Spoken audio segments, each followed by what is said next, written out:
Are going camping, fishing, hiking, and movies, and out for dinner. My dream woman is skinny, pretty looking. Hey guys, oh boy, why are you putting that in there? Oh man, that's not supposed to go in there. Oh god, but it actually feels great here with another video. Today I'm actually going to go over in detail my absolute favorite way to force a card on a willing or unwilling participant. Special shout out to the sponsor of this video, me. Check out the Pigcake merch store where you can get this hoodie and other Pigcake merch items, even with a Pigcake hat coming very, very soon. I'll keep you posted on my Instagram when it launches. Go check me out there too. I'm so excited. I could hardly wait any longer to get into this video. Man, that stretch kit I bought is not working. Unbelievable. Oh, hey guys. So the force in question here is one that I've taught on the channel a couple times, but I wanted to dedicate an entire video just for clarity. It's known as the Gary Ouellette Touch Force, which was published in Close-Up Impact all the way back in 1990. Gary Ouellette was a magician out of Poutine land and the creator of many different effects throughout his life until his untimely death in the year of 2002. So for this force, we're going to be using a deck of playing cards. In this case, today, we're going to be using the Red Roses. For those of you that want to get in touch with your feminine side. So for this, let's say we want to force on an unwilling participant the 9 of spades. So we're just going to spread the cards and have the spectator touch any card they want. Let's say they happen to touch this one right here. You go, that's great. Sir, I want you to remember that card and try your best to remember it. And of course, in that action, you see we've actually forced the 9 of spades. We forced the card that we claimed we were going to force on the spectator consensually. Don't get me with that movement. So that's the Gary Ouellette Touch Force in performance. However, you're going to see that even explained, it's going to be a very, very easy move to do with a lot of special properties that make it probably my favorite force of all time. So for this, the force card is going to end up and start on the bottom of the deck. In this case, we have the ace of spades. That's going to end up on the bottom of the deck. However, we're going to cut it into the middle of the deck using whatever is your favorite swing cut technique.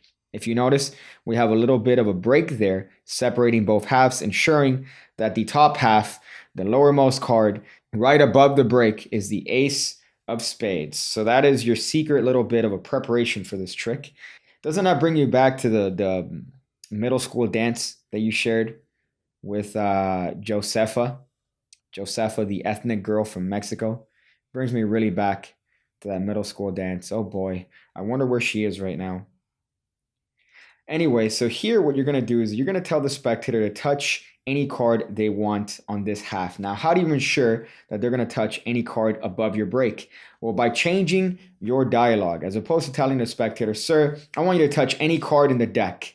All you have to say is, sir, I want you to go ahead and touch one of these. You see how that little change in language changes it from them thinking that they have the ability to touch any card without directly enforcing that. So you don't want to seem like you're forcing them or you're molesting them into a choice here. You want to make it seem all nice, casual, and consensual. So you say to the spectator, sir, I want you to go ahead and touch one of these. And the spectator is going to touch one. Again, the emphasis on touch because you don't want them pulling it out. Whichever card they touch, let's say they happen to touch this one, we're going to outjog it. So that card is being outjogged. Now remember, throughout the entirety of the spreading action, you are keeping your break, separating both halves. So now with the card outjogged, you're going to do the simple action of the actual force itself. So what you're trying to approximate is that you are squaring this card in the deck and showing them the card that they touched. However, that's not what we're actually going to do because we are dirty magicians and we are liars. And our father abandoned us as children because he knew we were going to turn out special. So what you're actually going to do is that you're going to square this card up with the deck at the same time lifting up at your break and turning your hand this way to show the spectator the card that you are now successfully forcing.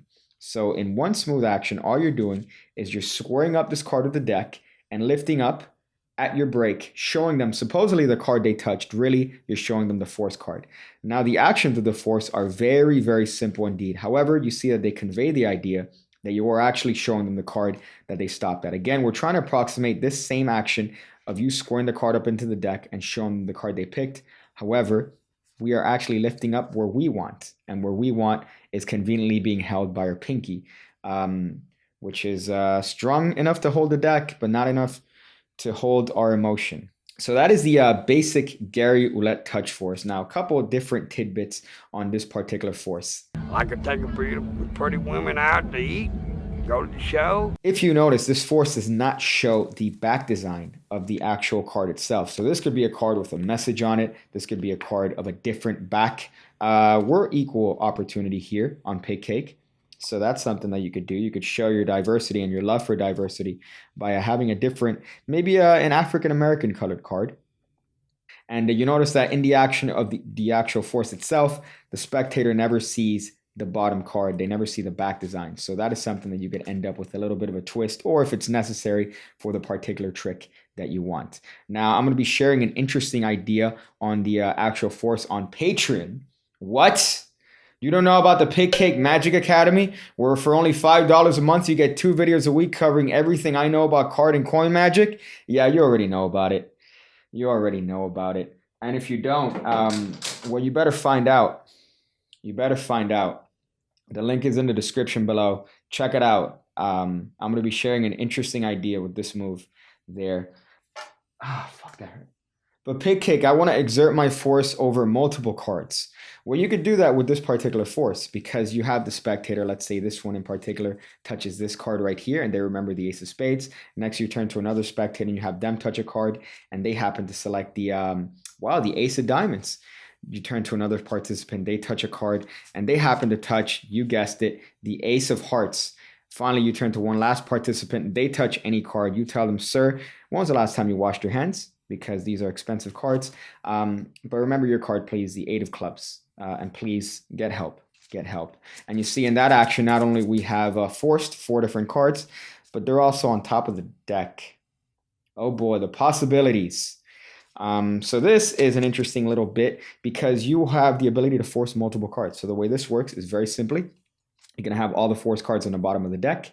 You're going to cut the cards much like before, holding a break and a separation. And now you're going to go through the actions of the force. So you're going to force the first card. However, in coalescing the deck, you are maintaining your break. You see that? You're maintaining the separation between you and the rest of the deck, much like your father maintains a separation between him and the rest of family. So now all you got to do is that when you coalesce the cards, you're going to spread and have another spectator touch any card they want. However, what you're doing is that you're spreading all the way to the bottom of your break and reestablishing your break, this time above that card that was just touched. So I'm spreading all the way to the ace of spades, and I'm actually going to reestablish my break above the ace of spades, which means that it's going to be the next card in sequence. So I'm going to reestablish my break so that the next force card is going to be the card directly below the ace of spades. In this case, it's going to be the next ace, the ace of diamonds. So in that action, you turn to another spectator and you have them touch any card, and they're actually going to be seeing a different card, in this case, the ace of diamonds. And you could repeat this for as many cards as you want. Of course, in this case, we'll be forcing each and every subsequent ace. They touch a card, you just get a break above that card, and now you have forced all the cards. Now, the last one, you're going to do the exact same action, getting a break above it.